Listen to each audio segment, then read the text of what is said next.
For the first story, am I the a-hole for being completely honest to my biological parents about how my childhood was really awful? I was given up for adoption right after I was born.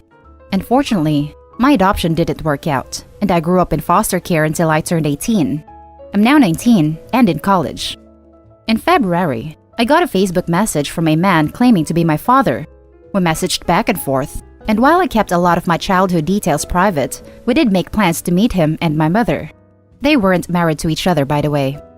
When I got to the restaurant, I was very shocked and honestly upset to find my father and mother had brought their spouses, as well as their children, to surprise me. My father's mother, so my grandmother, was also there. I was already feeling very emotional about the whole thing, and seeing everyone there didn't help. So, I sat through an hour of listening to them sharing all about their lives, while I faked smile through everything. Honestly, I feel very jealous that they had kids they really loved, and how they all had really happy lives after ditching me. Then they started asking about me and my parents, and how my Facebook gave very little away about my life.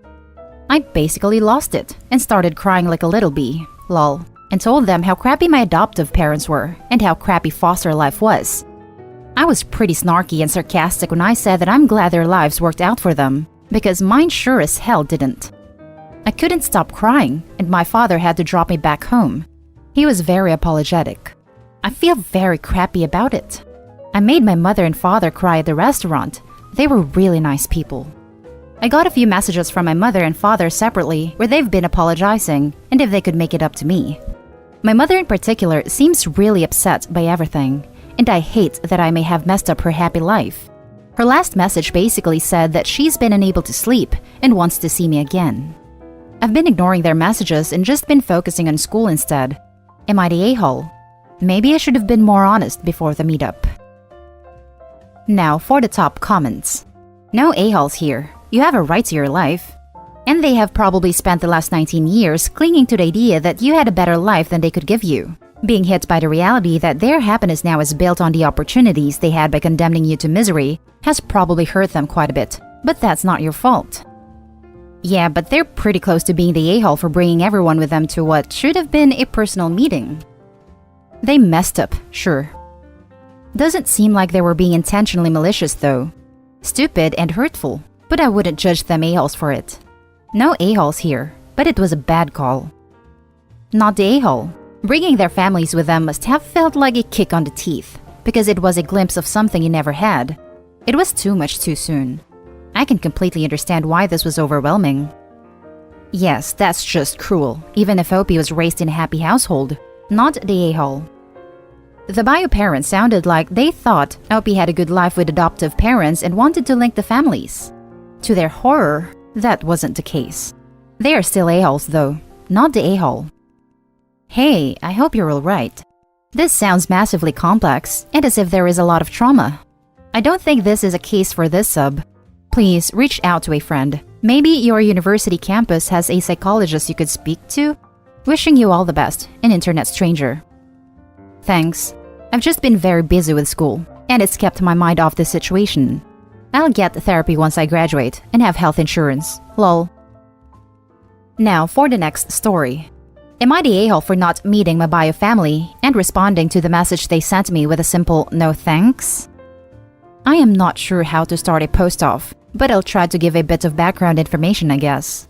Oh, and in any case it is important, I am 25 male, and the parents are probably in their late 40s to early 50s. Long story short, I was put up for adoption by these people, got adopted, got placed out of my adoptive parents' house when I was 9, and spent the remainder of my youth in and out of foster homes and placements. Fortunately, I never had that much of a problem. I quickly got used to it, and when I was 18, I managed to get myself into college and it all worked out for me.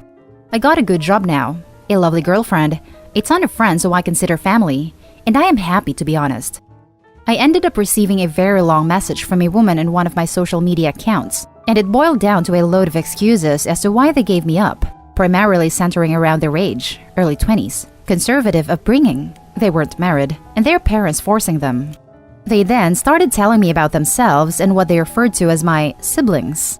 They finally finished that off with stating their desire to meet me and that they wanted me to be a part of their family.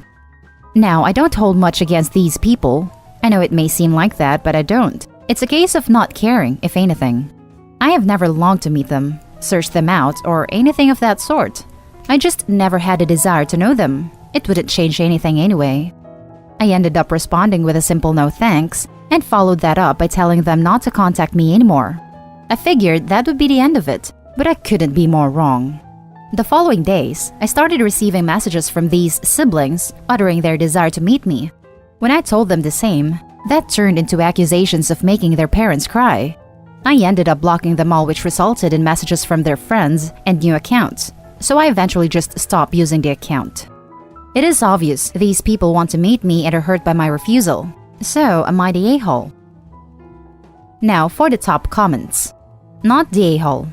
It's your life and your decision. They give up all rights to you 25 years ago, and they don't automatically get a pass when they start feeling bad about it. It's your choice. That's the thing.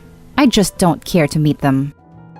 They've showed you how right you are not to meet them by harassing you. If this keeps up, report them to the police and get a restraining order. You owe these people nothing. Best of luck in everything. Not the a-hole. Their attempted manipulation and intimidation to get you to meet them is a huge red flag. You're doing fine and are happy. I say no need to involve a bunch of family.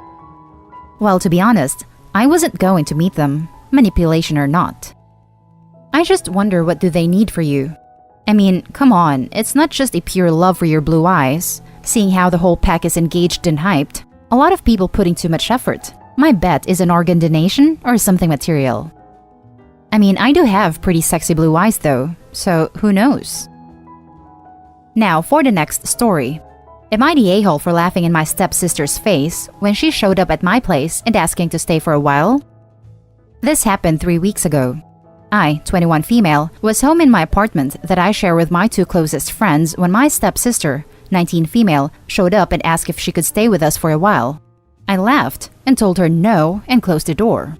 She ended up going to my dad and her mom's house where she told them everything, and they are pissed. They said it was reckless and cruel to turn her away without seeing that she was okay, and my dad said he was disappointed in me. I told him I did not want her anywhere she could steal or break something that didn't belong to her. He told me she hasn't done that in years, and I have no right to hold childhood mistakes against her. The last time she broke something that was mine was 2 years ago, when I went to stay for Christmas and she went into my room while I was taking a shower and took my phone, then broke said phone. I pointed this out to him, and he told me I can't stay mad at my sister. I told him I'm not mad at my sister because I don't have one, which he did not take great. Then my stepsister started bugging me with how mean it was that I laughed at her, and how she's changed. I asked if she changed enough to want to apologize for the crap she did, and maybe even pay me back. She said no, and she doesn't need to. I told her then she hasn't really changed. She tried to get me to believe her by her just saying it. All 3 are currently muted by me, so I don't have to take their crap. Am I the a-hole? Adding more details which I didn't make clear enough. She has constantly stolen and broken things that were mine. She was a child when it started, which you could dismiss. You could say that being 17 when the phone thing happened, she was still a child, valid. But when it is a long pattern of the same behavior, of taking other people's stuff without permission, and then either through carelessness or force break stuff, it makes me not trust her or want her in my place, where I live with others and rent, when her damage would cost me a lot more. She has never apologized or made any effort to make amends for it, so I have no reason to take her word for it. Now for the top comments. Not the a-hole. Trust is hard to earn, yet so easy to break. You could have handled it a bit better instead of just laughing in her face, but I agree with not letting her stay. She only says she's changed, but you haven't seen real evidence of it. Also, how do you break a phone that fast? Did she pick it up and started throwing it at walls? Was it a flip phone that she tried to close backwards? Did she try to use it to scrape ice off her windshield? Like, I'm extremely accident prone and drop things constantly. The only times I've broken a phone are dropped one into a mug of tea by accident, dropped one repeatedly over several years while it was in a case, dropped it face down onto gravel. How do you just wander into somebody's room and just break a phone? I'm genuinely confused about the logistics here.